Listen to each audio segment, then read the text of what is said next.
अगर कोई आकर हमें सरल मार्ग बता दे, सरल का मतलब जहां कुछ करना ना पड़े, जहां भूखे को भोजन न देना पड़े, जहां प्यासे को पानी न देना पड़े, जहां दीन दुखी की सेवा न करनी पड़े, हम वो मार्ग तलाशते हैं। जहां माता पिता गुरु की सेवा न करनी पड़े। अगर कोई कह दे कि माँ बाप की सेवा की जरूरत नहीं है, उन्हें भेज दो वृद्धाश्रम, तुम्हारा स्वर्ग का टिकट हम कंफर्म करा देंगे, आदमी तुरंत भेज देता है।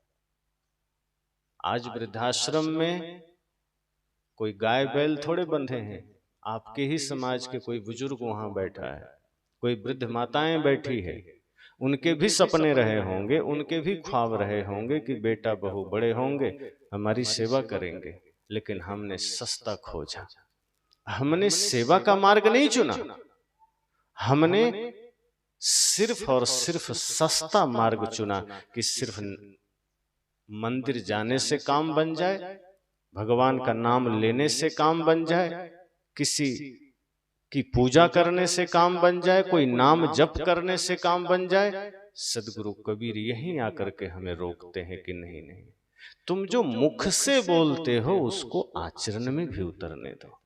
मुख से तुम राम का नाम लेते हो, भगवान का नाम लेते हो, उस अनुसार थोड़ा कर्म भी तो कर लो।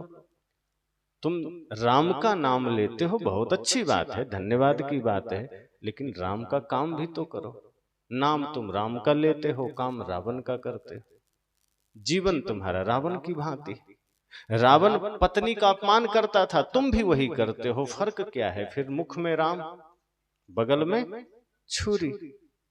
तुम काटने को तत्पर हो दूसरे को, दूसरे का हक मारने को तत्पर हो, और मुख में तुम राम राम कर रहे हो दूसरों को दिखाने के लिए, ताकि दूसरों को ये धोखा हो जाए कि यह आदमी बड़ा धार्मिक आदमी। धार्मिक हो तो तुम्हारे आचरण में वो धार्मिकता झलकनी चाहिए।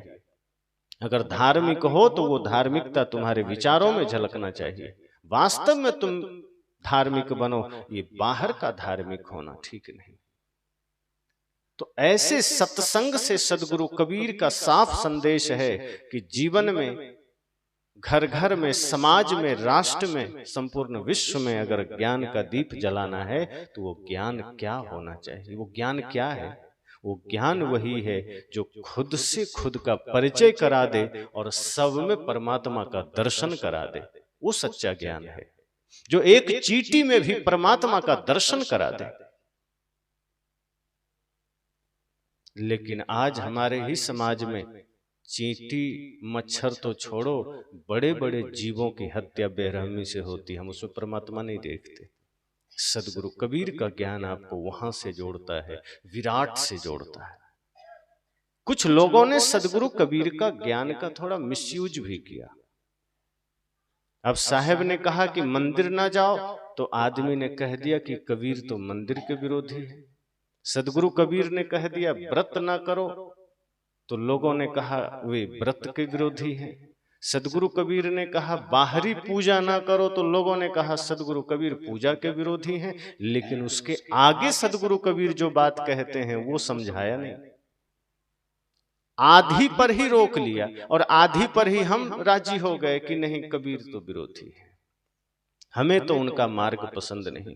बहुत लोगों ने कहा कि वो तो पूजा का विरोध कर देते हैं, वो तो भगवान का विरोध कर देते हैं। एक सज्जन पंजाब से आए, मुझसे कहा उन्होंने, प्रमोद जी पंजाब आरएसएस के प्रभारी थे, संजोग से उनका बिहार आना हुआ तो आश्रम पर आए।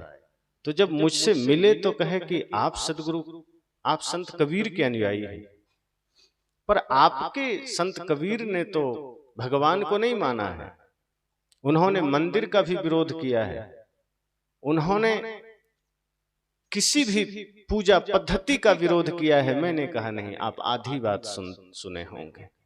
सच ये है कि उन्होंने किस प्रकार के पूजा का विरोध किया, किस भगवान का विरोध किया, किस प्रकार के पूजा पद्धति का विरोध किया, ये समझना जरूरी है। इसको जाने बिना आप सदगुरु कबीर को नहीं जान सकते, क्योंकि सदगुरु कबीर तो वो है जो समस्त सृष्टि से प्रेम करते हैं। वे कोई एक दो व्यक्ति से प्रेम नहीं करते, वे समस्त मानवता से यहाँ तक कि एक चींटी से भी उतना ही प्रेम करते हैं, तो वो किसी का विरोधी कैसे हो सकते हैं? मैंने कहा कि उनका खंडन तब आता है जब वो देखते हैं समाज में कि कोई व्यक्ति दौड़ दौड़ के मंदिर जा रहा है, वहां जाके जल चढ़ा रहा है, पूजा कर रहा है, और घर आते ही भाई से झगड़ा कर रहा है। वो माता के मंदिर गया, पूजा किया, और वहां माता रानी का भजन गाया, और घर आया तो माँ बाप को लात मार दिया।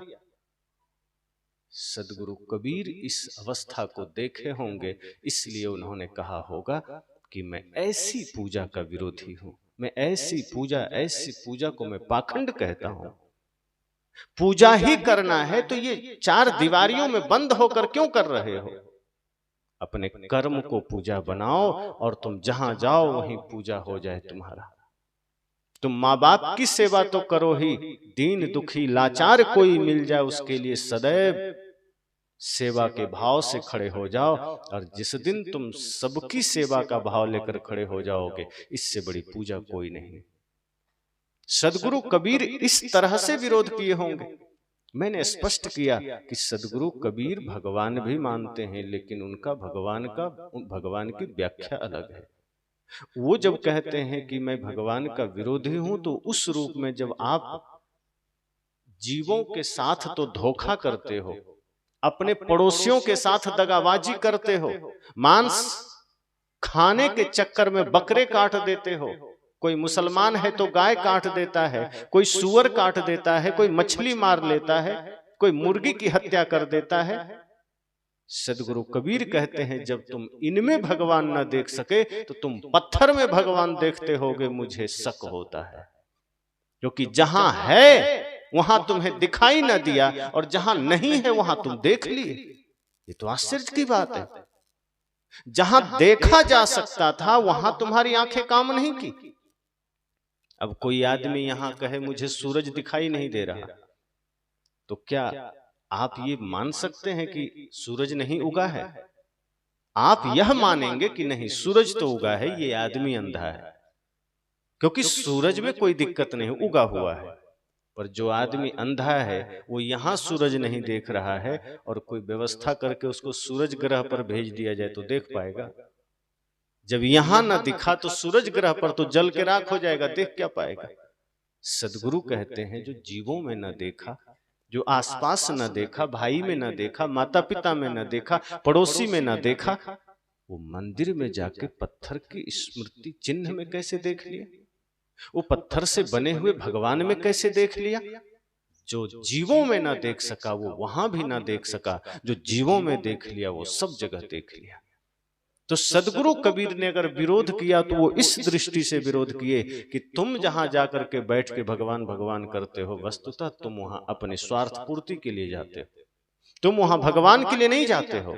तुम्हारी मंदिर की यात्रा भगवान की यात्रा नहीं है कि तुम भगवान से प्रेम करते हो इसलिए भगवान के पास जा रहे हो। कितने लोग हैं जो ये भाव से जाते हैं? ज्यादातर लोग मंदिर ये सोचकर जाते हैं कि मुझे भगवान से प्रेम है। नहीं, भगवान के पास इसलिए जाते हैं कि हे भगवान और खेत खरीद लें, कृपा कर दो, हे भगवान आशीर्वाद दे दो और मकान बना लें, बेटा पोता भी बढ़िया नौकरी में चला जाए और सोना चांदी आ जाए। जिस दिन हमें कुछ पाने की लालसा जगती है हम मंदिर चले जाते हैं, हम भिखारी बन जाते हैं, हम सम्राट कहाँ बन पाते हैं। सदगुरु कहते हैं तुम भगवान से प्रेम कहाँ करते हो? जिस दिन करोगे उस दिन तो तुम्हें सब में नजर आएगा। जिसके हृदय में प्रेम जागृत होगा वो किसी से नफरत नहीं कर सकता है। तो भगवान से पूजा, भगवान से प्रेम है इसलिए पूजा नहीं करते हो, स्वार्थ है इसलिए जाते हो। और गजब की बात तो यह है कि मंदिर जाकर के भी हम अपने लिए तो कुछ मांग लेते हैं कि हमें धन दे दो, पद दे दो। अब मिलता है नहीं मिलता अलग बात है, लेकिन हम वहां जाकर मांगते हैं और कहीं उसी समय पड़ोसियों का ख्याल आ जाए तो हम ये भी कह के आ जाते हैं कि भगवान हमें तो देना, लेकिन पड़ोसी की झोपड़ी में भी आग लगा दे, उसका तो घर भी धस जाए तो अच्छा है, उसका तो नौकरी चला जाए तो अच्छा है। भगवान से आप ये मांग कर आते हैं। और ईमानदारी के साथ बताइएगा, सोचिएगा कितने लोग ऐसे करते हैं। आप भी देखे होंगे कि ज्यादातर लोग अपने पड़ोसियों के लिए सुख की कामना नहीं करते, वो भगवान के द्वार पर जाकर के भी दुख की कामना कराते हैं। अपने लिए सुख, अपने लिए समृद्धि, अपने लिए आनंद, अपने लिए धन, अपने लिए सोना चांदी, अब पड़ोसी के लिए कहेंगे इनको नरक में जगह न मिले। तो हम भगवान से मांगने के लिए जाते हैं, लेकिन भगवान के लिए नहीं जाते हैं, अपने लिए कुछ मांगने जाते हैं, जगत कल्याण के लिए नहीं जाते हैं, राष्ट्र कल्याण के लिए नहीं जाते हैं, समाज उद्धार का ख्याल हो यह सोचकर नहीं जाते हैं कि एक एक व्यक्ति सुखी हो। जहां हमारे ऋषियों ने कहा था सर्वे भवन्तु सुखिनः, सर्वे सन्तु निरामयाः, सर्वे भद्राणि पश्यन्तु मा कश्चित् दुःख भाग् भवेत्। ऋषियों ने क्या कहा? सभी सुखी हो, सभी स्वस्थ हों। और हम क्या कहते हैं? सिर्फ हम सुखी हों, हम ही स्वस्थ हों, और दूसरे की बात आए वो तो और बीमार हो जाए तो अच्छा है, डॉक्टर के यहाँ जाना पड़े तो अच्छा है, पैसा भी उसका खत्म हो जाए, इलाज के बिना मर जाए तो अच्छा है, ये हम सोचते हैं। सदगुरु कहते फिर तो क्या भगवान मानता है? सच में जिस दिन भगवान मानोगे, जहां हो दिखाई देगा चारों ओर। एक आदमी ने कहा कि हम तो मंदिर जाते हैं तो हमें भगवान दर्शन देते हैं। तो उसका पड़ोसी कहा कि ये आदमी इतना पागल है कि माँ को गाली देता है, पिताजी को गाली देता है, पड़ोसी से झगड़ा करता है, झूठ बोलता है और चुपके से शराब पीता है। तो मैंने उनसे कहा कि भगवान आपको दर्शन देते हैं तो उनके दर्शन का फल क्या मिला? माँ को गाली देना, पिता से झगड़ा करना, शराब पीना, पड़ोसियों से गलत काम करना। अगर किसी को भगवान दर्शन दे दिए तो उसका तो जीवन पवित्र हो जाना चाहिए। लोग कहते हैं ना कि गंदा नाला भी गंगा में मिलके गंगा हो जाता है, पवित्र हो जाता है। और तुम भगवान से मिलकर के शैतान कैसे रह गए? तुम भगवान के पास जाकर के भी अपनी बुद्धि कैसे न बदल सके? भगवान से मिलने के बाद तो तुम्हारी बुद्धि चमक जानी चाहिए, भीतर का नफरत मिट जाना चाहिए, तुम्हारी घृणा मिट जानी चाहिए। इसका मतलब धोखा देने के लिए हम कह देते हैं कि भगवान से हम मिल आए हैं, भगवान को हमने देख लिया है। भगवान को जिस दिन देख लोगे सच्चे अर्थों में, सृष्टि में किसी से बैर नहीं रह जाएगा। जिस दिन सच्चे अर्थों में आप भगवान को पहचान लोगे, इस धरती पर एक चींटी से भी आपको उतनी ही करुणा हो जाएगी। ये सच्चाई है। लेकिन हम भगवान के मंदिर जाते हैं, वहां कुछ बड़बड़ा करके चले आते हैं, कुछ मांग कर चले आते हैं, लेकिन भगवान के लिए नहीं जाते, हम अपने लिए जाते हैं। और ऐसे लोगों को सदगुरु कबीर कहते हैं कि न तुम भगवान को जानते हो, न तुम भक्त बन सके हो, तुम भिखारी हो। मैं अक्सर कहा करता हूं कि मंदिरों के बाहर भिखारी बैठते हैं, वो कुछ मांगते हैं आपसे, उन्हें भी पता है कि आप ही देंगे, भगवान नहीं देंगे, इसलिए आपसे मांगते। अगर उन्हें पता होता कि नहीं भगवान देंगे तो आपसे क्यों मांगते? मंदिर के बाहर देखो हजारों भिखारी मिल जाएंगे, आप बड़े बड़े तीर्थों में जाओ, उन्हें अगर ये विश्वास होता कि नहीं भगवान ही देंगे तो आपसे ना मांगते। उन्हें पता है आप देंगे, तो वो आपसे मांगते हैं। और बड़े बड़े सेठ अंदर जाके भगवान से मांगते हैं। बड़ा भिखारी कौन हुआ? एक तो थोड़ा सा मांग रहा है, 2-4 रुपए, पेट भरने को थोड़ा अन्न, और आप वहां क्या मांग रहे हो? एक पेट भरने को मांग रहा है और सेठ अंदर जाकर के पेटी भरने को मांग रहा है कि हमारा पेटी भर जाए। पेट तो भरा हुआ ही, पेट तो इतना भरा है कि पचता नहीं है, डॉक्टर गोलियां देता है, लो ये खाओ तो पचेगा। हम पचाने को सोच रहे हैं, कैसे पचे? सदगुरु कहते ये भ्रम है, धोखा है। मैंने इन्हीं बातों को लेकर उन्हें कहा कि पूजा का ये अर्थ नहीं, भगवान का ये अर्थ नहीं। भगवान का अर्थ है जहां सब में दिखने लगे। ज्यों तिल माही तेल है, त्यों चकमक में आग, तेरा साईं तुझ में जाग सके तो जाग। सदगुरु का ये अमर वाक्य है। वे कहते हैं जिस दिन तुम अपने भीतर उस परमात्मा को देख लोगे, पूरा संसार परमात्मा मय हो जाएगा। फिर तुम बैर किससे करोगे? फिर किससे नफरत करोगे? किससे घृणा करोगे? और अभी तो अपने माँ बाप, अपने भाई से जब तुम प्रेम नहीं कर पाते तो संसार से क्या करोगे? एक ही घर में 10 लोग हैं, 5 लोग हैं, देखो कितने झगड़े रोज हो जाते हैं, कितनी वैमनस्यताएं रोज हो जाती है। कितनी घृणा हम कर लेते हैं, कितनी ईर्ष्या हम कर लेते हैं। अपना बच्चा है तो हम उसके लिए कितना बढ़िया सोचते हैं, और कहीं हमसे छोटा भाई का बच्चा है तो थोड़ा सा मन में 2-4 पॉइंट तो प्रेम कम हो ही जाता है।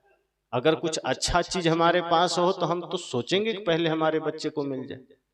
जब एक घर में रह करके अपने भाई के बच्चे के लिए इतनी घृणा आ गई, तो सोचो तुम संसार में कहां प्रेम का दर्शन करोगे, परमात्मा का दर्शन करोगे। सदगुरु कहते हैं जरा सजग हो जाना, सावधान हो जाना। ये दुनिया बड़ी भरमाती है, और हम उसी में भरम भरम करके भटक भटक करके सोचते हैं कि यही मेरी पूजा है, यही मेरा जीवन है, यही सब कुछ है, यही तीर्थ है, यही दर्शन है, यही परिक्रमा है। सदगुरु कहते नहीं, इस भ्रम से निकलो, सच्ची पूजा को जानो। मैं पूजा से तुम्हें तोड़ना नहीं चाहता, मैं मंदिर से तुम्हें तोड़ना नहीं चाहता, हटाना नहीं चाहता, मैं व्रत से तुम्हें हटाना नहीं चाहता। सच तो यह है कि मैं विराट व्रत से जोड़ना चाहता हूं। सच तो यह है कि मैं विराट पूजा से जोड़ना चाहता हूं। ये छोटी छोटी पूजा में क्यों अटक गए, ये छोटे छोटे व्रत में क्यों अटक गए। अरे तुम एक दिन पूजा करते हो, मैं तो कहता हूं 2400 घंटे पूजा करो। तुम एक दिन व्रत करते हो, मैं तो कहता हूं पल पल व्रत में रहो। तुम एक मंदिर में जाके भगवान को देखते हो, मैं तो कहता हूं समस्त संसार में भगवान को देखो। और वो सूत्र मैं देता हूं, सदगुरु कबीर डंके की चोट पर कहते हैं कि व्रत ही करना है तो पहले व्रत को जानो। भूखे रह लेते हो, सोचते हो मैंने व्रत कर लिया। भूखे रहना क्या व्रत है? पेट ठीक करना है, पाचन ठीक करना है तो अच्छी बात है, रह लो सप्ताह 15 दिन में एक दिन भूखे। पर यह कह करके व्रत रहना कि इससे परमात्मा मिल जाएंगे, पुण्य हो जाएगा, कोई पुण्य नहीं होगा। इतना ही अच्छा होगा कि आपका पेट अगर कुछ गड़बड़ है ठीक हो जाए, सप्ताह में एक बार, 15 दिन, महीना में एक बार रह लो। लेकिन वास्तव में अगर व्रत करना है तो व्रत सत्य है, अहिंसा है, प्रेम है, करुणा है। अगर सत्य को धारण किया है, प्रेम को धारण किया है, तो ये व्रत है। और व्रत भोजन का त्याग से नहीं होता, व्रत होता है काम का त्याग से, क्रोध का त्याग से, लोभ का त्याग से, ईर्ष्या का त्याग से। जिस दिन व्यक्ति काम, क्रोध, लोभ, मोह, ईर्ष्या, द्वेष का त्याग कर देता है, उसी दिन वो सच्चा व्रत कर लेता है। अगर आप व्रत करना चाहते हो, उसी दिन से क्रोध का त्याग कर दो, व्रत हो गया। उसी दिन से लोभ का त्याग कर दो, व्रत हो गया। पर हम ऐसा व्रत नहीं करते। सदगुरु कहते हैं, इसीलिए तो मैं कहता हूं तुम व्रत झूठा करते हो। इधर लालच है मन में, कपट है मन में, क्रोध है मन में, छोटी छोटी बातों में क्रोध कर लेते हो, और उधर भूखे बैठे हो दिन भर के हम व्रत कर रहे हैं। नवरात्रि में 9 दिन, और किसी अवसर पर 1 दिन, 2 दिन, एकादशी का 24 घंटे का। कई लोग निर्जला व्रत करते हैं। कहा ये सब करके तुम आखिर पाते क्या हो? अंततः तुम वही क्रोध में लगे हो, वही ईर्ष्या में लगे हो, वही झूठ में लगे हो। और 2 दिन व्रत के बाद अगर कोई मांसाहारी आदमी है, 2 दिन मांस नहीं खाता, तीसरे दिन फिर 2 दिन का पूरा एक के बार ले लेता है। तो मतलब क्या हुआ तुम्हारे व्रत का? 9 दिन तुम व्रत रहे नवरात्रि में, और 10वें दिन इतना बकरा ठूंस लिया कि बेचारा बकरा भी सोचता होगा किसके गले पड़ गए। और तुम सोचते हो कि मैं माता रानी को प्रसन्न कर लूंगा। ये कोई माता रानी तुमसे प्रसन्न होने वाली? एक तरफ कहते हो ये सारी धरती उनकी संतान है, चींटी भी उन्हीं की संतान है। अरे भले आदमी, वो बकरा जिसे तुम खाए हो उसी की संतान थी, तुम उसी के संतान को खाकर उन्हीं को प्रसन्न करने चले। ये कितना बड़ा धोखा। ये मछली भी उन्हीं की संतान है, ये मुर्गी उन्हीं की संतान है, तुम उसे ही काट कर उन्हें ही प्रसन्न कर रहे हो। ये तो ऐसा ही हुआ, आपके ही बेटे को चांटा मारकर कोई कहे आप प्रसन्न हुए क्या? आप क्या कहोगे? प्रसन्न हो गया? आप कहोगे तुम अपना बेटा लाओ, नहीं तो तुम्हें ही 2 चांटा देंगे। हिम्मत कैसे किया मेरे बेटे को मारना? और हम सोचते हैं माता रानी प्रसन्न हो जाएंगी, हमारी मूढ़ताओं से माता रानी प्रसन्न हो जाएंगी। माता रानी प्रसन्न होंगी जब नारी का सम्मान करना सीखो। माता रानी प्रसन्न होंगी जब छोटे छोटे बच्चों में ही देवी भागवत का, भगवती का रूप देखना शुरू कर दोगे। जब आपके होते हुए एक एक स्त्रियां अपने को सुरक्षित महसूस करने लगे, माता रानी प्रसन्न हो गई। जब इन स्त्रियों में दुर्गा का रूप न देख सका, जब इन स्त्रियों में सरस्वती, लक्ष्मी, पार्वती का रूप न देख सका, तो मूर्तियों में क्या देखते हो?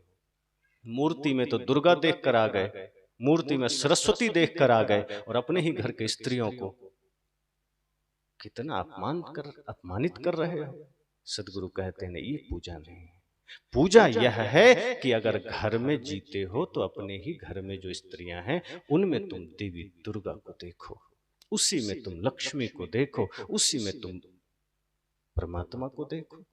तो ये पूजा है, ये भगवान की पूजा है। सदगुरु कबीर हमें विराट से जोड़ते हैं। वे कहते हैं तुम एक छोटे से मंदिर में बैठे हो, मैं तुम्हें इस पूरे जगत रूपी मंदिर में तुम्हें लाना चाहता हूं। मैं ये चाहता हूं कि ये पूरा संसार तुम मंदिर समझो। जिधर निकलो वो मंदिर ही दिखाई दे, जहां जाओ वो तुम्हें देवालय ही नजर आए, शिवालय ही नजर आए। तुम एक मंदिर में गए, वहां से निकले, फिर बाहर जगत को तुमने बूचड़ खाना बना लिया, कबाड़ खाना बना लिया, फिर हर जगह तुम गंदगी ही तो फैलाते। सदगुरु की बात बड़ी साफ है। वे कहते हैं जीवन का हिसाब बड़ा सीधा है, सरल है, उलझने की जरूरत नहीं है। उलझाने वाले हजार मिलेंगे, उलझते चले जाएंगे। जीवन का रास्ता बड़ा सीधा है कि जैसा बोगे वैसा काटोगे, जो सोचोगे वो आपकी कार्यशैली बन जाएगी। अपने चिंतन ठीक कर लो, आपके बाकी सब ठीक हो जाएंगे। और इसका मूल अर्थ यह होता है कि मन को निर्मल कर लो, मन को साफ कर लो। मन धुल गया, मन साफ हो गया तो जो भी सोचेंगे अच्छा ही सोचेंगे, जो करेंगे अच्छा ही करेंगे। फिर ये हाथ गलत नहीं कर सकते। अगर मन निर्मल हो गया तो ये हाथ फिर कभी किसी को धोखा नहीं दे सकते, किसी का गला नहीं काट सकते। अगर मन पवित्र हो गया तो जिस शरीर में पवित्र मन का निवास है वो हाथ फिर किसी की जेब नहीं काट सकता। जिसका मन निर्मल हो गया फिर उस शरीर का वह पैर गलत मार्ग पर नहीं जा सकता, फिर वो आंखें गलत दृश्य नहीं देख सकती। मन गंदा है तो हम गलत देखते हैं, गलत सुनते हैं, गलत करते हैं। एक आदमी ने कहा कि हमारे यहाँ तो छोटे छोटे बच्चियों की पूजा होती। मैं कहा ये खुशी की बात है कि छोटे छोटे बच्चियों को भी दुर्गा मान करके पूजा करते हैं, लेकिन दुर्भाग्य यह है कि इसी देश में छोटे छोटे बच्चों के साथ गलत भी हो रहा है। और इसी दुर्गा के देश में, इसी पार्वती के देश में, इसी काली के देश में, ये सारे देवी के रूप इसी देश में हैं, यहीं अवतरित हुए हैं। इनके होते हुए किसी न किसी गली, किसी न किसी चौक, किसी न किसी चौराहे पर ये घटना घट रही है और आए दिन घट रही है। और हम कहते हैं हम बड़े धार्मिक लोग हैं, हम बड़े पुजारी लोग हैं, हम बड़े ज्ञानी लोग हैं। सदगुरु कहते हैं ऐसे पुजारियों को, ऐसे धार्मिकों को सचेत होने की जरूरत है कि तुम भ्रम में जा रहे हो, तुम धोखे में जा रहे हो, तुम समाज को धोखे में रख रहे हो। तुम्हें सुधरने की आवश्यकता है।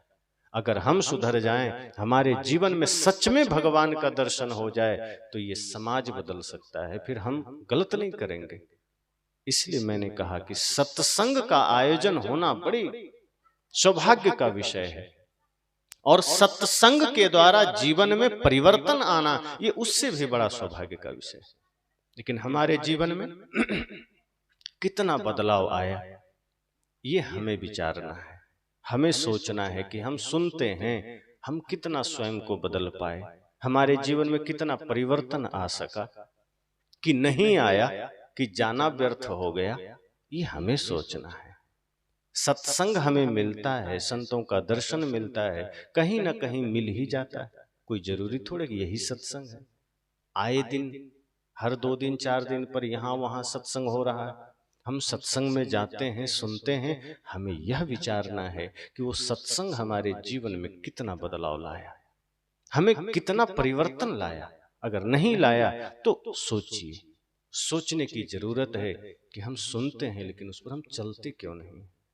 हमारे जीवन में वो बात उतरती कि हम किसकी प्रतीक्षा में बैठे हैं और क्या प्रतीक्षा कर रहे हैं, क्यों इंतजार कर रहे हैं। क्या जीवन का पता नहीं है कि ये जीवन धीरे धीरे मृत्यु के करीब जा रहा है?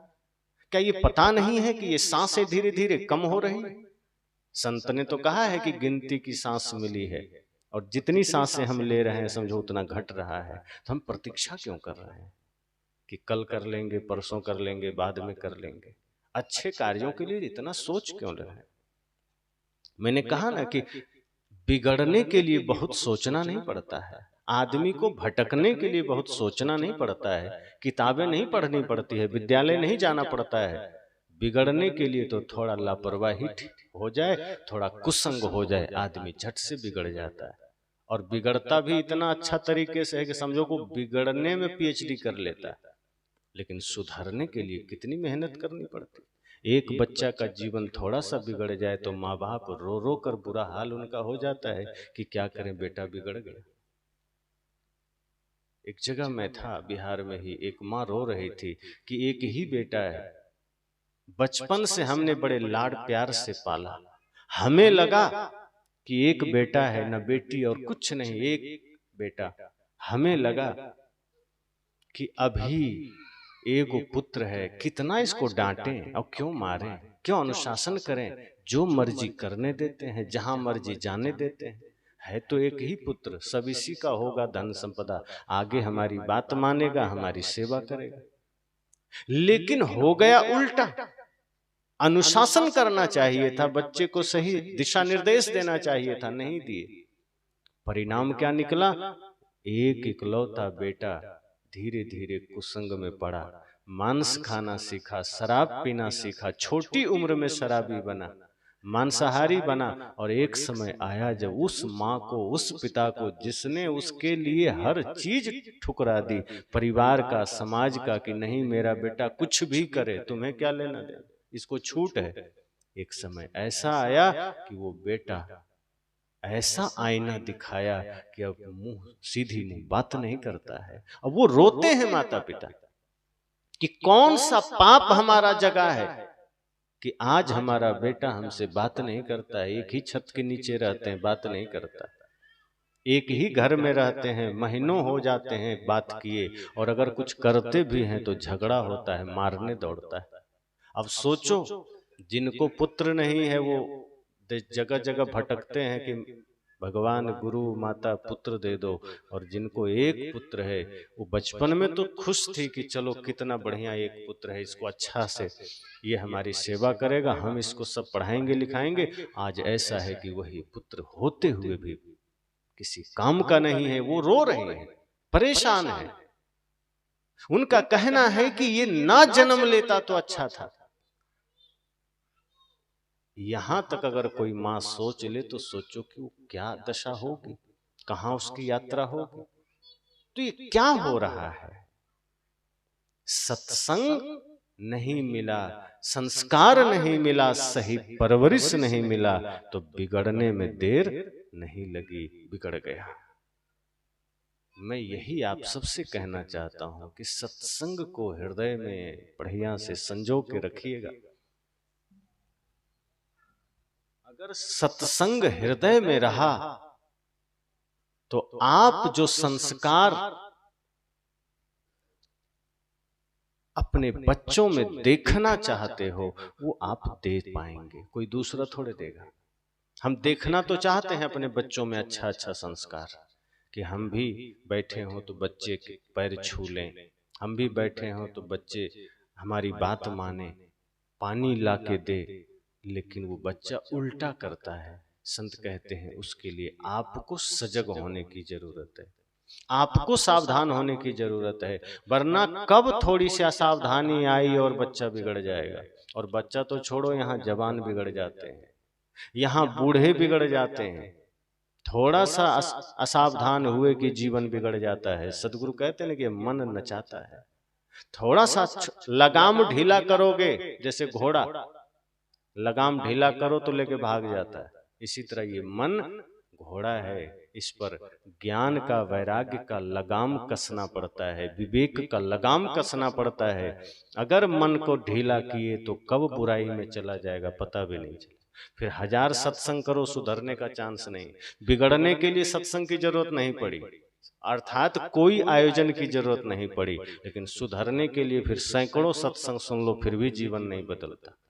तो मैंने कहा कि सत्संग हमें किस रूप में बदल सकता है, इसके लिए हमें सोचना है कि यह सत्संग सौभाग्य से आयोजित होता है। जो लोग करते हैं वो धन्यवाद के पात्र होते हैं। वो अपने लिए तो करते ही हैं, साथ साथ एक ऐसी व्यवस्था कर देते हैं कि समाज में भी जागृति आ सके, समाज के लोग भी लाभ ले सके। तो इस क्षेत्र में जो ये सत्संग आपको मिला है, ये समझना कि ये सत्संग का दीप हर किसी के हृदय में जले और आप फिर औरों के हृदय में जलाइए, फिर वो औरों के हृदय में जलाएगा।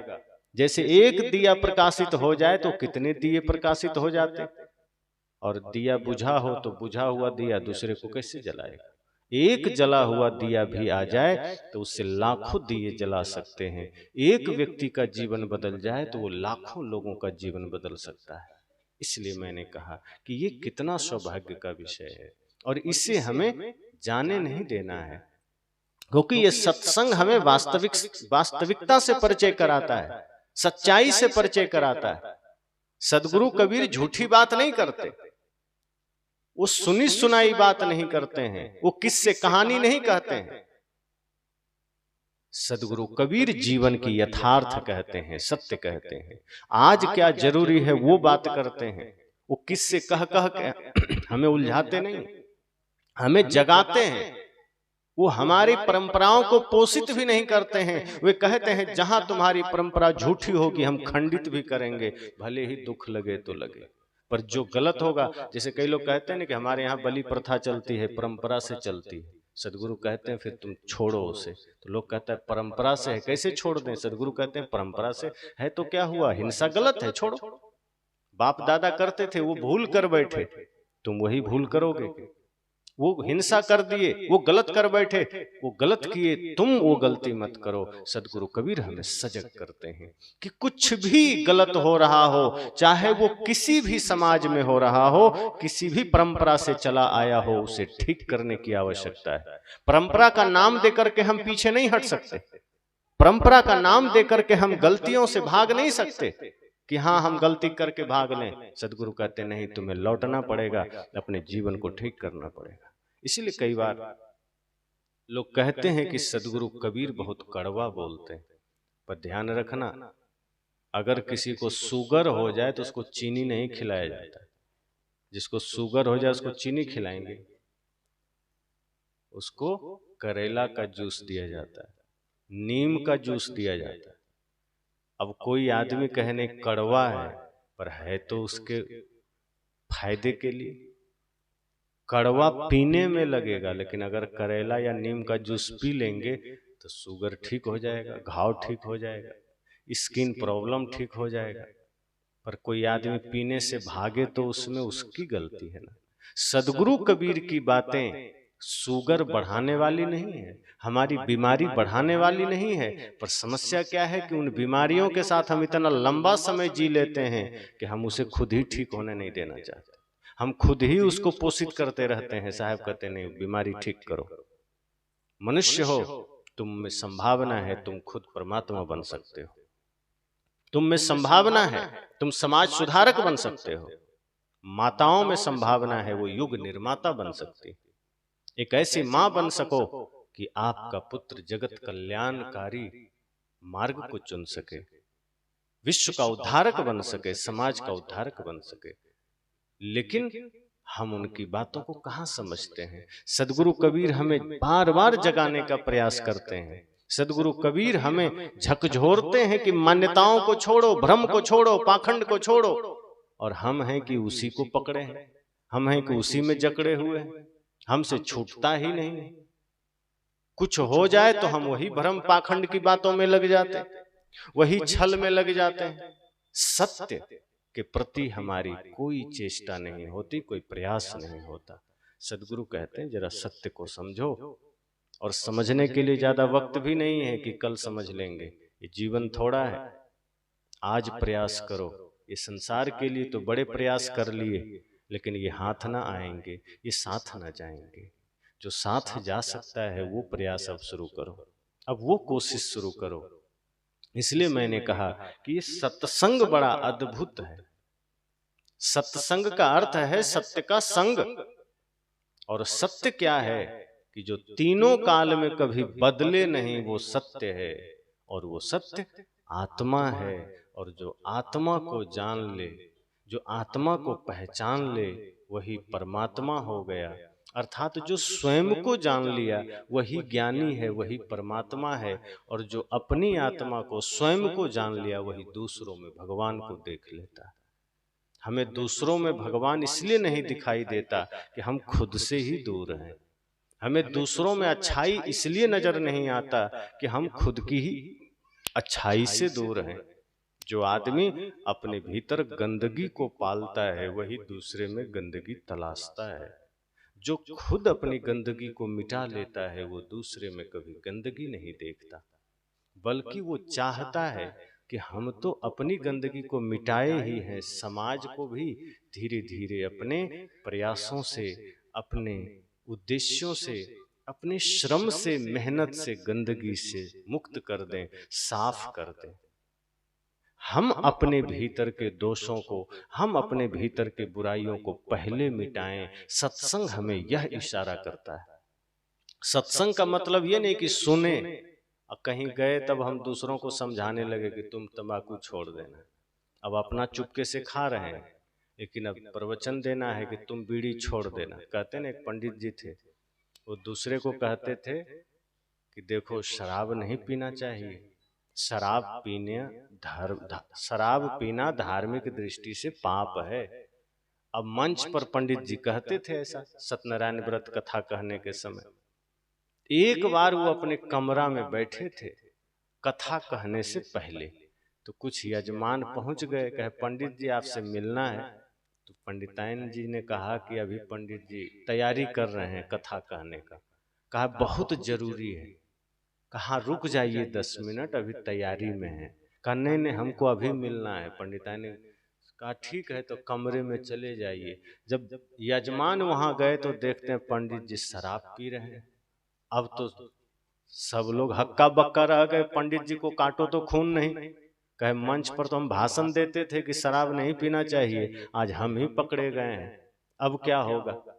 कहा ये क्या है पंडित जी, आप तो कहते हैं शराब नहीं पीना चाहिए। कहा पीना तो नहीं चाहिए, हम भी नहीं पीना चाहते हैं, लेकिन ये पी लेते हैं तो कथा कहने का मूड बन जाता है, इसलिए पी रहे हैं। लोगों ने कहा अब तुम जैसे पंडित से बढ़िया तो हम ही हैं, तुम तो पाखंडी हो, अपना शराब चुपके से पी रहे हो और दुनिया को संदेश दे रहे हो शराब मत पियो।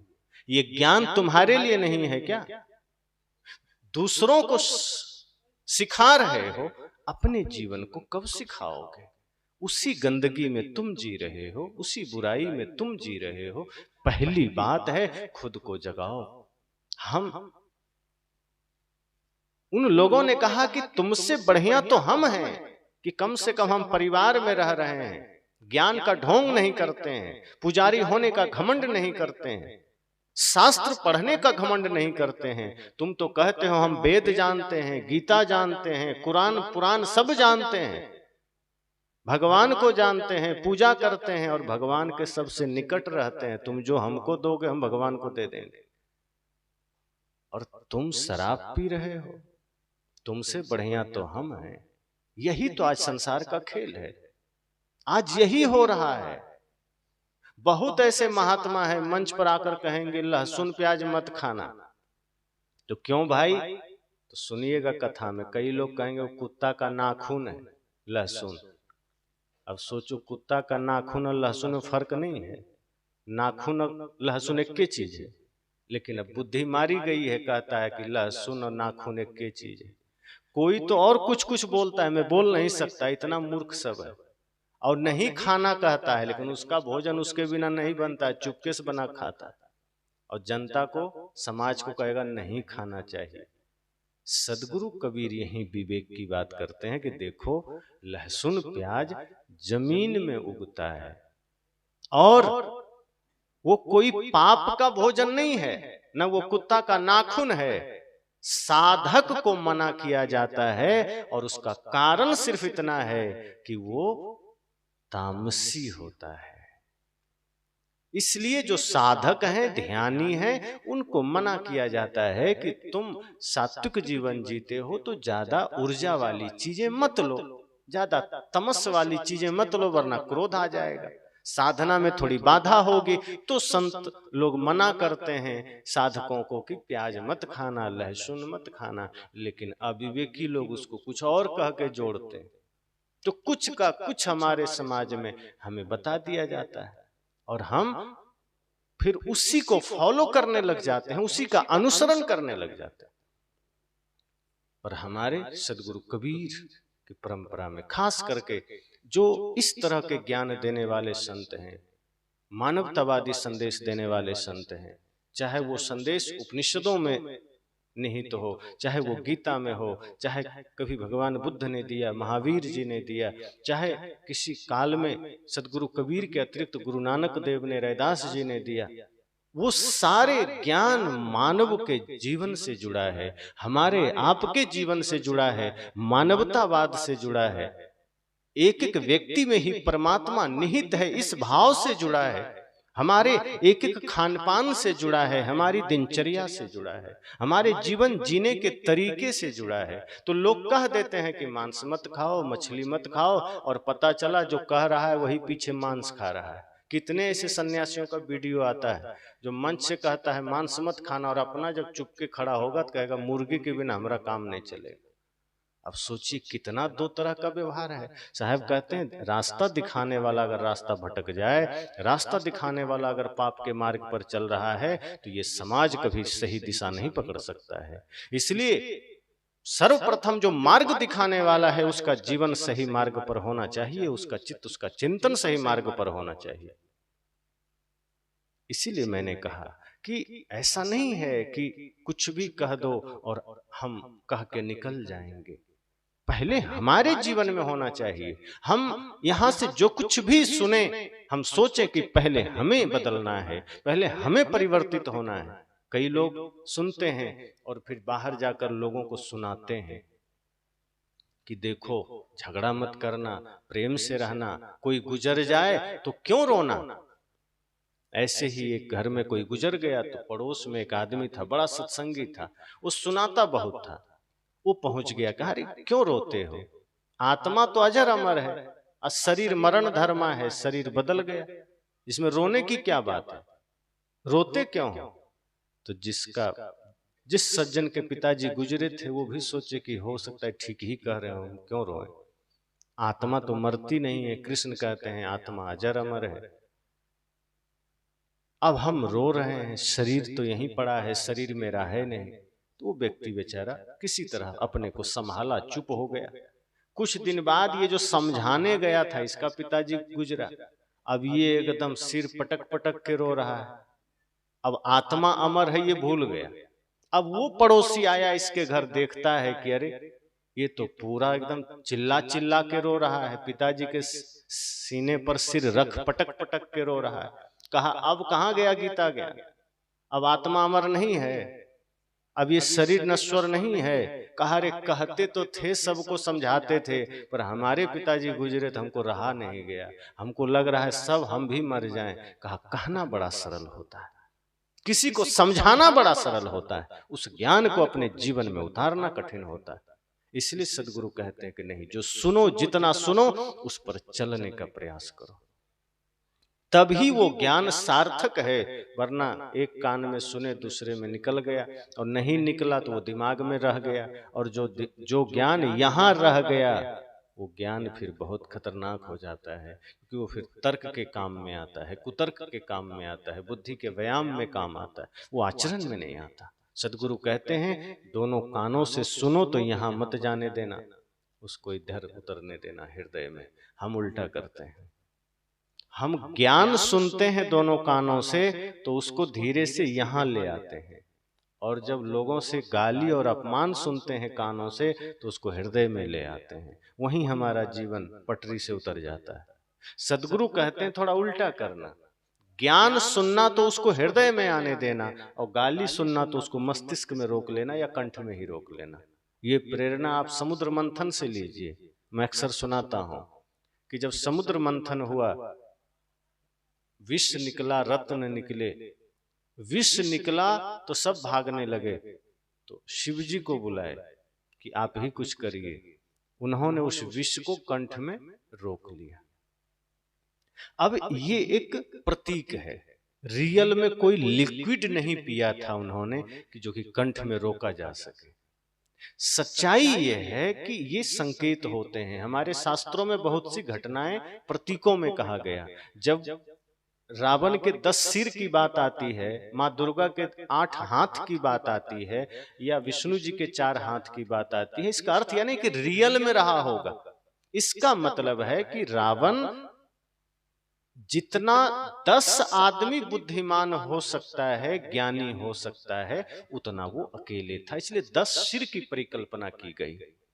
माता दुर्गा के लिए 8 हाथ की कल्पना यह की गई कि जितना 8-10 स्त्रियां काम कर सकती हैं उतना वो अकेले करती होंगी। और दूसरी बात, जितने भी अस्त्र शस्त्र उनके हाथों में दिए गए वो सभी अस्त्र शस्त्र चलाना जानती होंगी, तो कैसे दिखाएं? अब झोला में भर के कंधा में तो नहीं लटकाएंगे, अच्छा नहीं लगेगा। तो हाथ बना दिया, कई प्रकार का हाथों में लगा दिया। बाकी आप देखो 2 हाथ ही काम के हैं। किसी को अगर 2 हाथ से ज्यादा हो जाए ना, सोने में दिक्कत होगी। अब रावण को जो कहते हैं 10 सिर है, अगर सच में 10 सिर होता तो बेचारा करवट नहीं बदल पाता।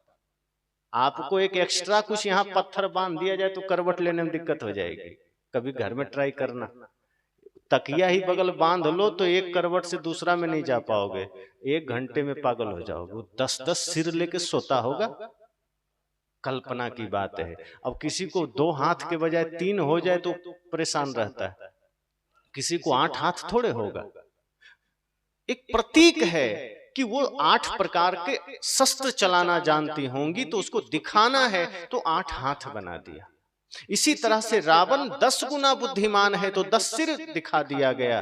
मैंने कहा इसी तरह से कल्पना की गई कि शिवजी ने जो जहर पिया वास्तव में वो कोई बाहरी जहर नहीं था, वो एक संकेत था, वो एक उत्तर था, वो एक दुनिया को संदेश था कि जब भी कभी जीवन में आलोचना का विष पीना हो, कोई आपकी आलोचना करे, कोई आपकी निंदा करे, कोई आपको गाली दे, तो उसे विष समझ करके हृदय में मत उतार लेना। अगर कोई गाली दिया और आपने दिल में उतार लिया तो वो गाली रूपी विष आपको बहुत परेशान करेगा, फिर आप चैन से नहीं बैठ सकते। इसलिए अगर कोई गाली दे दे, कोई निंदा कर दे, कोई शिकायत कर दे, कोई आपकी चुगली कर दे, तो उसको दिल में नहीं उतरने देना है, तो कंठ में रोक लेना है। शिव जी ने कंठ में रोक करके संदेश दिया कि जहर अगर पीना पड़े, निंदा शिकायत चुगली आलोचना का, तो कंठ से नीचे मत जाने देना, क्योंकि ये हृदय में जहर उतरना नहीं चाहिए। ये हृदय अमृत के लिए है, ये हृदय ज्ञान के लिए है, और हम उल्टा करते हैं। अमृत यहां रोक लेते हैं, जहर हृदय में उतरने देते हैं। कोई सत्संग हमें सुनाया, कोई ज्ञान की बात सुनाया, तो हम क्या करते हैं? दिमाग में रोक लेते हैं, और दिमाग में भी रुकता नहीं है, वो इधरे से उधर उड़ जाता है।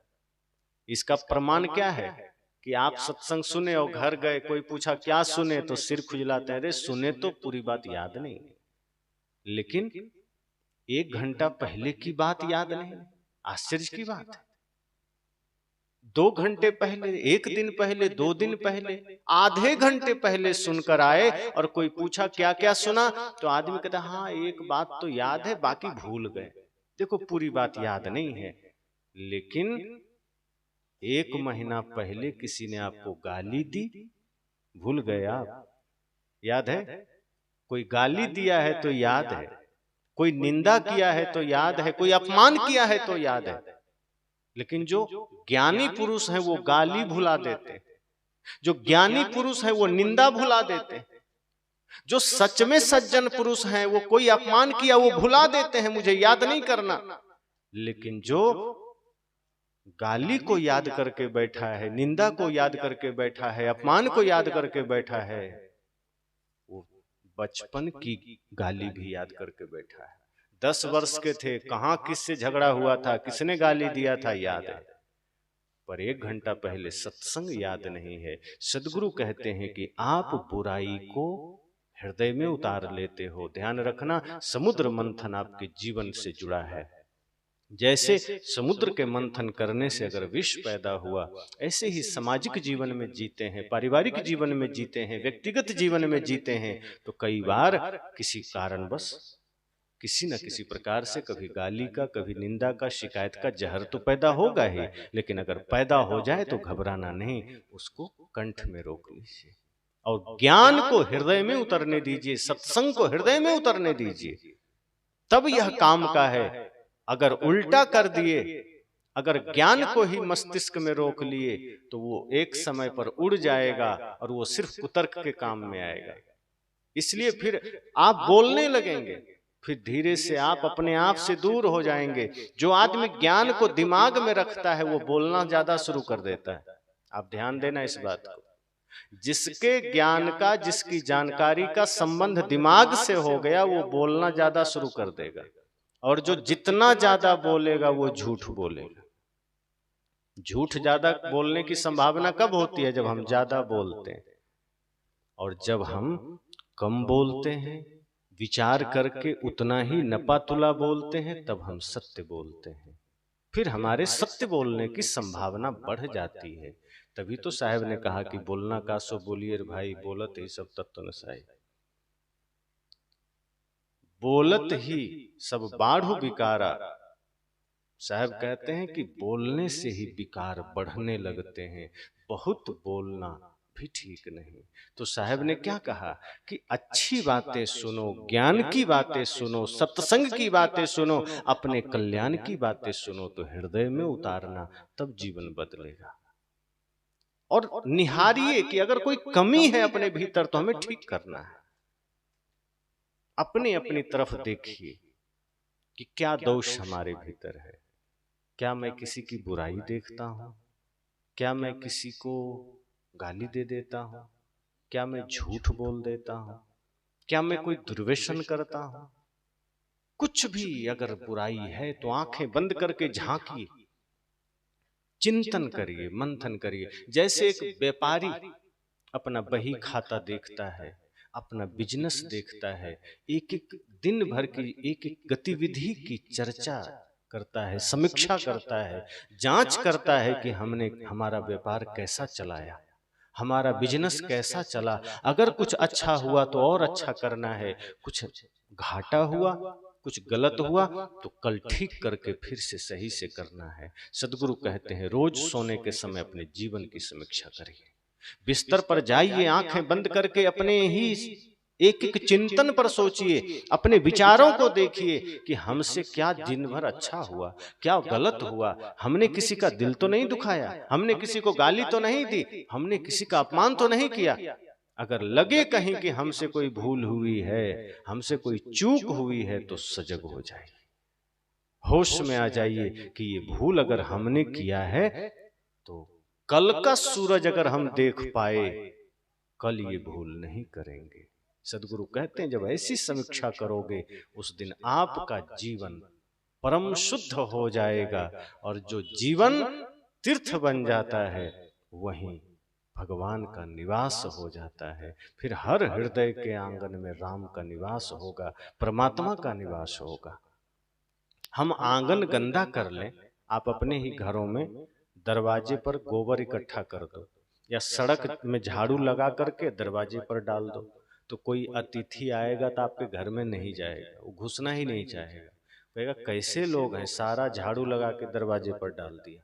वो आना भी चाहेगा तो पहले बाहर से लौट जाएगा या फोन करेगा कि भैया ये दरवाजे पर इतनी गंदगी क्यों रखे हो।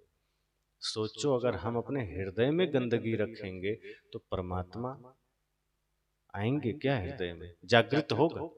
भगवान आपके हृदय में बैठेंगे? नहीं बैठेंगे।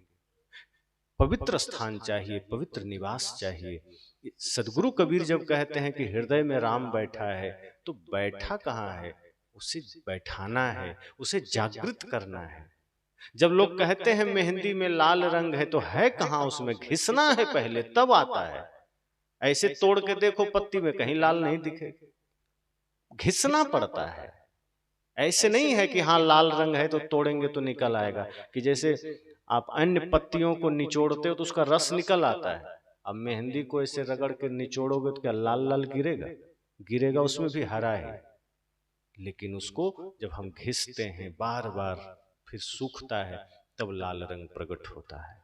इसी तरह से हम धीरे धीरे अपने विकारों को, अपने एक एक गंदगी को साफ करते हैं, अपने मन को मांजते हैं, हृदय पवित्र होता है, तब राम प्रकट होते हैं, तब हृदय में भगवान बैठते हैं। इसलिए सदगुरु कबीर कहते हैं कि सत्संग से अपने जीवन को जोड़िए। सत्संग से जीवन को जोड़ोगे तो आपका एक एक हिस्सा जीवन का प्रकाशित हो जाएगा। हमारे जीवन के जो हिस्से अंधकार में हैं, हमारा जीवन जो अंधेरा से भरा है, साहब कहते हैं सत्संग से जोड़िए, उजाला आ जाएगा। झोपड़ी में भी रहेंगे तो आनंद आएगा। अभी तो महलों में भी लोग चैन से नहीं रहते। एक बड़े ही सेठ आदमी को मैंने सुना, बड़ा सेठ आदमी, वो कहे जब गरीब थे तो बच्चे पास बैठते थे, साथ में भोजन करते थे, हम लोग एक साथ खाते थे, टहलने साथ जाते थे, खेत में काम करने सब जाते थे। अब जब पैसा ज्यादा हो गया, घर बड़ा बन गया, कहीं से आता हूं तो बच्चे अपने रूम में मोबाइल चला रहे हैं, पत्नी कहीं और है, और हम चुपके से ऐसे ही अंधेर कोठरी लगता है, ऐसे भूत बंगला में बैठे हैं, कोई नहीं। पैसा बढ़ गया तो चिंता बढ़ गई, लोगों से दूरियां बढ़ गई, घर ऊंचे बन गए, दीवारें ऊंची ऊंची हो गई, लेकिन दिलों की दूरियां उतनी ही ऊंची हो गई। अब लोग दिल से दूर हो गए। पहले झोपड़ी थी, टूटा घर था, सब साथ रहते थे, प्रेम से रहते थे, पर आज धन की प्रधानता ने एक एक व्यक्ति को व्यक्ति से दूर कर दिया। एक ही जगह बैठा है, लेकिन सब अपना अपना, ये बच्चा में व्यस्त है, बच्चा ही तो है, ये मोबाइल बच्चा है। अपना बच्चा से ज्यादा व्यक्ति का ध्यान मोबाइल पर है। अगर बच्चा रो दिया तो जल्दी मां नहीं देखती है, पर मोबाइल में रिंग बज गया एक बार तो दौड़ के उठाती। बच्चा से ज्यादा महत्वपूर्ण मोबाइल हो गया, तो हर कोई अपने अपने फोन में व्यस्त है। और आज के समय में कोई कोई बिरले हैं जो फोन से दूर हैं, काम भर का प्रयोग करते हैं। कुछ लोग इसमें प्रवचन सुनते हैं, कुछ भजन सुनते हैं, और कुछ लोग हैं जो हमेशा गाना सुनते रहते हैं। कुछ लोग दुनिया भर के अलुल जलुल देखते रहते हैं। तो बच्चे भी मोबाइल में व्यस्त हो गए, माँ भी मोबाइल में व्यस्त हो गए। अब बुजुर्ग आदमी कहता है कि कोई बात करने को तैयार नहीं। आज बच्चे ऐसे थोड़े बिगड़े हैं। आज बच्चों के हाथ में मोबाइल चला गया, वो पता नहीं मोबाइल में क्या देख रहा है। न माँ का ध्यान है, न पिता का ध्यान है, क्योंकि दोनों अपने अपने मोबाइल में व्यस्त हैं या नौकरी में व्यस्त हैं। और दादाजी बेचारा घर में खाली बैठे, अब क्या करें, तो टीवी में अपना आस्था भजन चला दिए, देख रहे हैं। पहले के समय में दादा दादी पोतों के साथ होते थे, पोता बैठता था, नाती बैठता था दादा दादी के पास। वे लोग कहानियां सुनाते थे, राम के जीवन के, कृष्ण के जीवन के, राजा के, किसी बढ़िया राजा के जीवन के, किसी संत के जीवन के। तो बच्चे धीरे धीरे उन संतों के कहानियों को सुनता था, राम के जीवन की कहानी को सुनता था, भगत सिंह चंद्रशेखर आजाद के जीवन को सुनता था। तो वो बच्चे धीरे धीरे वही मानसिकता लेकर बड़े होते थे। अब बच्चे मोबाइल में कार्टून देखते हैं, फिल्म देखते हैं, गाना सुनते हैं, क्रिकेट देखते हैं, हीरो हीरोइन को देखते हैं। तब उसी गंदी मानसिकता से वो बड़ा होता है। दादा दादी से दूर हो गया, फिर धीरे धीरे माता पिता से दूर हो गया, फिर वो समाज से दूर हो गया, देश से दूर हो गया, और पैसा और वो एक साथ हो गया। बस अब दुनिया में कोई नहीं, हम दो हमारे दो, माता पिता भी छोड़ दिया। सदगुरु कहते हैं ये सत्संग आपको फिर से प्रकाशित करेगा। ये जो दिलों की दूरियां बढ़ी है, आप घर ऊंचे बना लिए, मंदिर ऊंचे बना लिए, ये ऊंचाइयां दर्शाती है कि चलो आपने भौतिक विकास तो किया है, लेकिन दिल कितना छोटा हो गया। कभी सोचा है? पहले हमारा दिल बड़ा होता था, हमारे लोग बड़े, इसीलिए यहां कहा कि अतिथि देवो भव। भारत की संस्कृति रही है कि भूखे को भोजन, प्यासे को पानी, द्वार पर आए का सेवा स्वागत। लेकिन अब हमारा दिल इतना संकुचित हो गया, इतना छोटा हो गया कि अपने भाई से नफरत, माँ से नफरत, पिता से नफरत, पड़ोसी से नफरत, हमें किसी से बनता ही नहीं। हम किसी के साथ बैठ के खाना ही नहीं चाहते। 3 भाई घर में हैं, तीनों अलग अलग खाएंगे। बड़ा भाई आया, उसको भोजन मिला, खा के निकल लिया, दूसरा आया खा के निकल लिया, तीसरा आया खा के निकल लिया। बहुत कम घर अभी बचे हैं जहां भाई पिता के साथ भोजन करते हैं, वरना सब अलग अलग खाएंगे, मोबाइल लेके अपने अपने कमरे में चले जाएंगे। सदगुरु कहते हैं ये जीवन अंधकार से भर गया, ये समाज अंधकार से भर गया। आज आवश्यकता है इस सत्संग से पुनः समाज को प्रकाशित करने का। ये सत्संग इसी उद्देश्य से रखा गया है। और जो समाज में विकृतियां आई है, जो समाज में समस्याएं आई है, उसका कारण हमारा ही कर्म है, हमारा ही मन है।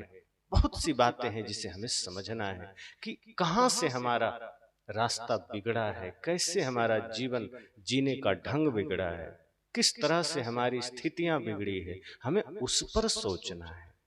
ये सत्संग आपको एक अच्छा सा सुगम मार्ग देगा, सत्संग आपको प्रकाशित करेगा। इसलिए हम सबको यह विचार करना है कि ये सत्संग 2 दिन का रखा गया। आज पहला दिन है, आपने बहुत सुंदर सुंदर भजनों का आनंद लिया। हमारे गुरु शरण जी से बहुत प्यारा भजन गाते हैं। उसके बाद सत्संग पर मैं चर्चा कर रहा हूं कि सत्संग क्यों आयोजित होता है, सत्संग कैसे हमें सही दिशा देता है, हम कैसे सत्संग को अपने हृदय से जोड़ सकते हैं, कहाँ हम चूक करते हैं और हम सत्य से, सत्संग से, भगवान से दूर हो जाते हैं। हम मंदिर जाके भी मंदिर से दूर हैं, हम व्रत करके भी व्रत से दूर हैं। मैंने कहा ना कि आप व्रत करो लेकिन व्रत से कोई लेना देना नहीं, आप मंदिर जाओ लेकिन मंदिर से हम दूर हैं। पर सदगुरु कबीर का यह ज्ञान हमें सत्संग से भी जोड़ता है, मंदिर से भी जोड़ता है, व्रत से भी जोड़ता है, भगवान से भी जोड़ता है। बल्कि सदगुरु कबीर का ज्ञान तो आपको भगवान बना देता है, जोड़ता क्या है। और जगह तो आपको कहेगा कि आपको भगवान मिल जाएंगे। सदगुरु कबीर एक ऐसे संत हैं जो कहते नहीं, जो मैं कह रहा हूं इस पर अगर तुम चले तो तुम भगवान हो जाओगे। सोचो कितनी बड़ी बात सदगुरु कबीर कहते, और ये कोई हवा की बात नहीं है। अगर सदगुरु कबीर के बताए मार्ग पर आप चलना शुरू कर दोगे तो साहब कहते तुम परमात्मा हो जाओगे, तुम ही राम बन जाओगे, तुम ही ब्रह्म बन जाओगे, शिव बन जाओगे। एक आदमी ने कहा मैं शिव जी की पूजा करता हूं, दर्शन होंगे? मैं कहा शिव जी की पूजा करते हो, दर्शन होंगे? ये तो ऐसी ही बात है जैसे कोई आदमी कहे कि मैं आंखों से संसार को देखता हूं, क्या कभी मेरी आंखें मुझे दिखेंगी? कैसे देखोगे? जो आंख से तुम संसार को देख रहे हो, वो आंख तो तुम्हारे पास ही है, फिर उसे तुम कैसे देखोगे? जो सबको देख रही है उसे देखा नहीं जा सकता, जो देख रही है उसको कैसे देखोगे? जिस शिव की तुम पूजा कर रहे हो, अगर तुम कहते हो दर्शन होगा, मतलब पहली बात तो तुमने मान लिया कि वो अलग है, और जो बाहर हैं वो तो जड़ हो गए, क्योंकि वो दृश्य हो गए, देखने का विषय हो गए, दर्शन का विषय हो गए, और जो जड़ हो गए वो मिल भी गए तो बिछुड़ भी जाएंगे। पहली बात तो ये सोचो कि शिव तुमसे अलग कब हुए? शिव से तुम अलग कब हुए? वो तुम में ही हैं, बस उन्हें जागृत करना है अपने भीतर, और अपने भीतर जगा लोगे तो सब में देख पाओगे। लोग कहते हैं कि हमें सब में भगवान क्यों नहीं दिखते? क्योंकि अभी अपने में ना देख सका, क्योंकि अभी स्वयं को ना जागृत कर सका। जब अपने भीतर के राम को देखने लगोगे तो संसार में राम दिखेंगे। मैंने कहा ये सत्संग आपको जागृत करेगा।